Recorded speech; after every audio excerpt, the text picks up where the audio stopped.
আসসালামু আলাইকুম my YouTube family, কেমন আছেন সবাই? আই হোপ সবাই ভালো আছেন। আলহামদুলিল্লাহ আমরা সবাই ভালো আছি। মাই ভিলেজ লাইফ আয়শা চ্যানেলে সবাইকে স্বাগত। দূরে ও কাছে যে যেখান থেকে দেখছেন প্রত্যেককে জানাচ্ছি আন্তরিক শুভেচ্ছা ও অভিনন্দন। নতুন একটি ভিডিও নিয়ে আসলাম আপনাদের মাঝে। যদি ভালো লাগে তাহলে চলুন কিছুটা পথ আমার সাথে।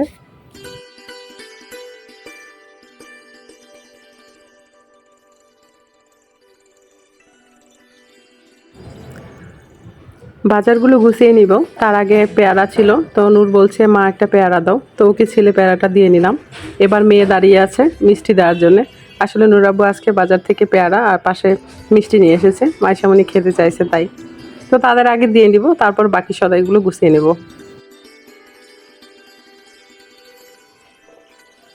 ইদানিং গরমটা যেন বেশিই লাগে।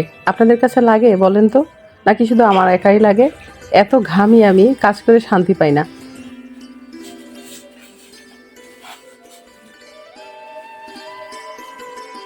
বাটির মধ্যে যে ডিমগুলো দেখছেন এগুলো শুরু থেকেই ছিল, নুরাব্বুর আর মনে ছিল না, আর উনি তো চেক করে না ফ্রিজে কি আছে বা না আছে।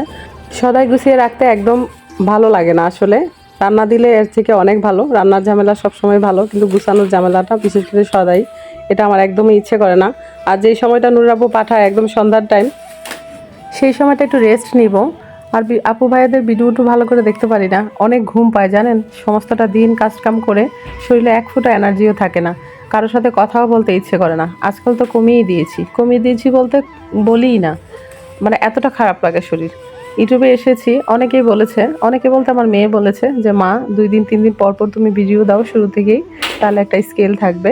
তা আমি বলছি না, আমি প্রতিদিন দিব, নাহলে আমার কাছে ভালো লাগে না আসলে। তো বলে কি কয়দিন পর বোর হয়ে যাবা, তখন আমি বললাম ঠিক আছে দেখতে থাকি কতদিন হয় যে আমার বোরনেসটা। তো এবার মনে হচ্ছে সেই সময়টা চলে এসেছে, আসলে আর ভাল লাগে না এখন। আর কেমন যেন লাগে, এক হয়তো ভিউ নেই, আর এক হয়তো এত কষ্ট হয়, এত পরিশ্রম করে ভিডিও করি। বিশেষ করে গরম গরম না হলে কিন্তু কোনো ব্যাপারই ছিল না। যারা ইউটিউবিং করেন সবাই জানেন, ভিডিও করা তো আছে একটা কষ্টের কাজ, তার উপর আছে এডিটিংটা করা, আর ভয়েস দেওয়ার সময় তো কথাই নাই। সেই সময় লাইট পাখা সব বন্ধ করে দিই, কেন কি মানে লাইট থাকলে গরম বেশি লাগে আর পাখা থাকলে সাউন্ড হয়। তো যাই হোক, মনে হচ্ছে যে কোনো অন্ধকার কূপে আমাকে ফেলে দিয়েছে, আর সেখান থেকে আমি প্যাপে প্যাপও করছি। মেয়েকে মিষ্টি দিয়ে দিলাম, এবার বাকি সদাইগুলো গুছিয়ে রেখে দিব। তার আগে দেখতে হবে লিস্টিতে যা যা সদাই আছে তার সাথে মিল আছে কিনা।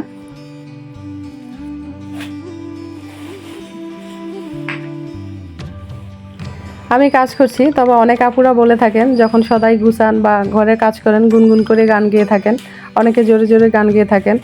ঠিক আমিও মনে মনে একটা কিছু ভাবছি, আর সেই ভাবনাটা হলো নুর আব্বুকে আচ্ছা করে বকা। প্রতিদিন সকালে হাঁটতে বেরোনো আর অল্প অল্প করে সদাই নিয়ে আসা হাতে করে, বিশেষ করে সবজি, এইসব জিনিস আমার অনেক পছন্দ। আর সেটাই নুর আব্বুর পছন্দ না। আমি সারা জীবনে যদি পূর্ব বলি আর সে পশ্চিম বলে, এমন একটা মানুষ। তবে ওর হেলথের জন্য যে ভালো সেটা এখন না বুঝলেও কয়দিন পরে ঠিকই টের পাবে। তো এই তো এখন দেখেন আলু, আমাদের ঘরে আলু এমন একটা জিনিস, জাতীয় সবজি হয়ে গিয়েছে, আলু লাগবে মাস্ট। আসলে বাচ্চা কাচ্চা আলু খেতে ভালোবাসে সেই জন্যেই। আর ওরা ছোট থেকেই আলু খেতে অনেক পছন্দ করে, এখন বড় হয়েছে বলি সবজি টবজি একটু খাও, কিন্তু খাবে না। গোস্ত আর আলু ওদের প্রধান খাবার আসলে। আর ডিম তো মাস্ট থাকবেই। যদিও একবার মন চাচ্ছে যে একটা মুরগি রান্না করে ফেলি, তারপর আবার ভাবলাম না, তরকারিটা আছে, এই তরকারিটা আবার খাবে না। এখনো পর্যন্ত যারা আমার ভিডিও জুড়ে আছেন তাহলে নিশ্চয়ই ভিডিও ভালো লাগছে, আর যদি ভালো লাগে তাহলে লাইক দিয়ে কন্টিনিউ করতে পারেন। এই মুহূর্তে যারা প্রথম আমার চ্যানেলটিতে এসেছেন, যদি ভিডিও ভালো লাগে তাহলে সাবস্ক্রাইব করে আমার পাশে থাকতে পারেন। আর যারা অলরেডি এই কাজটি করেছেন তাদের অসংখ্য ধন্যবাদ।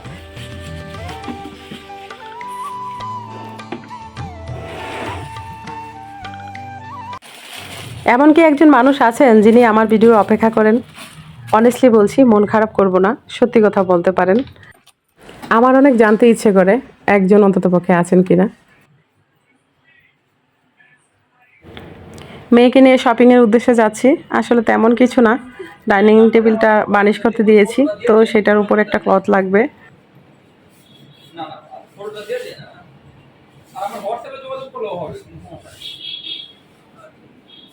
আলহামদুলিল্লাহ শপিং আমাদের ডান। তো এবার মেয়ে মোমো খাবে, তাই একটু বসলাম। আর এই জায়গায় মোমো খুব ভালো পাওয়া যায়। ঠান্ডা করে দিবা, নিয়ে আসো।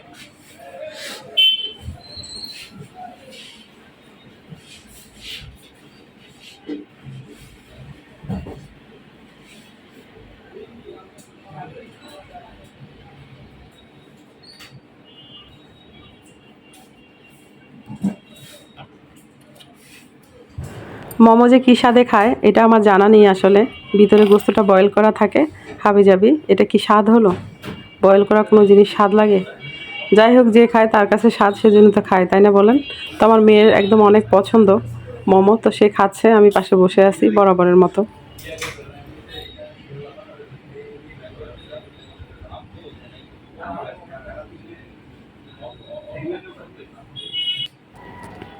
এক আপু আমাকে কমেন্ট করেছিল বেশ কিছুদিন আগে, এই মুহূর্তে আপুটার নাম আমার মনে নেই, বলেছে আপু তোমার চোখ দুটো না আমার ননদের মতো দেখতে।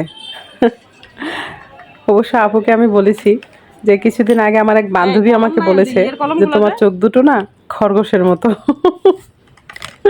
আপুর কমেন্টটা পেয়ে আমি হাসছি, যদিও আপুকে এই উত্তরটা আমি দিয়েছিলাম, তো আবার এখন মনে হলো আমার চোখ দেখে, তাই আবার বললাম। কোথায় যে কার কি ভালো লাগা থাকে আল্লাহই ভালো জানে, আর যার লাগা থাকে সে জানে। তো একবার এক ঘটনা হয়েছে, আমার কণ্ঠটা এত বিপাকে পড়তে হয়, তো অনেকেই বলে যে আমার কণ্ঠটা ছেলেদের মতো। তো যাই হোক, এমন একটা ঘটনা ছোট আমার বাসায় ঘটেছিল একবার। তো আমার একটা হেল্পিং হ্যান্ড ছিল, তার বাড়ি আমার পাশেই, তার নামটা এই মুহূর্তে আমি নিব না। তো যাই হোক, সেই মেয়েটা যখন আমার এখানে কাজ করছিল, তো তার একটা বয়ফ্রেন্ড ছিল, প্রায়শই সে মোবাইলে কথা বলতো। তো একদিন এত ফোন আসছে, কিন্তু সে ব্যস্ত ছিল, কাজ করতেছে। তো আমাকে বলতেছে যে আন্টি আপনার ফোনটা একটু রিসিভ করেন। তো আমি বুঝতে পারি নাই যে ওর বয়ফ্রেন্ড, তো আমি ভেবেছিলাম ওর বাসা থেকে হয়তো কেউ। আমি কিছু আর্টিফিশিয়াল ফ্লাওয়ার নিয়ে এসেছি, আপনারা বলবেন কোন ফ্লাওয়ারটা সুন্দর। আমি জাস্ট ছেলেটাকে বলেছি ওই মেয়েটার নাম ধরে যে ও তো এখন একটু ব্যস্ত, পরে আপনাকে কল দিবে, তখন কথা বলেন, এখন আপাতত এত ফোন দিয়েন না। এই বলে ফোনটা আমি রেখে দিয়েছি। কিন্তু ছেলেটা কি করলো, পুনরায় আবার ফোন দিতে থাকলো। তো ফোনটা আর আমি পরে রিসিভ করিনি। আমি কি করে বলবো যে মেয়েটাকে ও লাভ করে আর তার গার্লফ্রেন্ড ওয়াশরুম ধুইতেছে? ওরও তো একটা মান সম্মান আছে, তাই না বলেন? তো যাই হোক, যখন বেরিয়ে আবার কল দিল মেয়েটা, তো মেয়েটাকে প্রথমেই জিজ্ঞেস করছে তোর পাশে কোন ছেলে আছে, সত্যি করে বল। পিঙ্ক কালার যে ফ্লাওয়ারটা, সেই ফ্লাওয়ারটার কিছুটা ঘরের মতো আর কি, ডিজাইনটা যে ফ্রেমটা সেটা, সেজন্য একটু ডিফারেন্ট লাগছে আমার কাছে, তাই নিয়ে আসলাম। আর এই ফ্লাওয়ারগুলো দেখুন কতটা সুন্দর। এটা কাপড়ের না, আসলে প্লাস্টিক টাইপের, তো এটা ধুইতে সুবিধা হবে, সেজন্য নিয়ে আসলাম। মূলত গিয়েছি র্যাক্সিন কেনার জন্য, কিন্তু তার পাশে যেহেতু 99 ছিল, তো ওখানে গিয়েছিলাম। কিন্তু এগুলো 99 ভাববেন না, 350 টাকা করে একটা ফ্লাওয়ার নিল। আর এখানে চকলেটস মেয়ে নিয়ে এসছে আসার সময়, আর আমি একটা গামছা নিয়ে এসেছি। আর এই তো ডাইনিং ক্লথটা।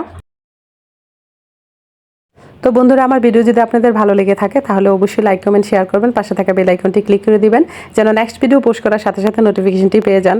ভালো থাকবেন, সুস্থ থাকবেন, নিরাপদে থাকবেন, পরিবারকে সময় দিবেন, আর অবশ্যই পজিটিভ থাকবেন। আজকের মতো এখানেই রাখছি, দেখা হবে নতুন কোনো ভিডিওতে। আল্লাহ হাফেজ।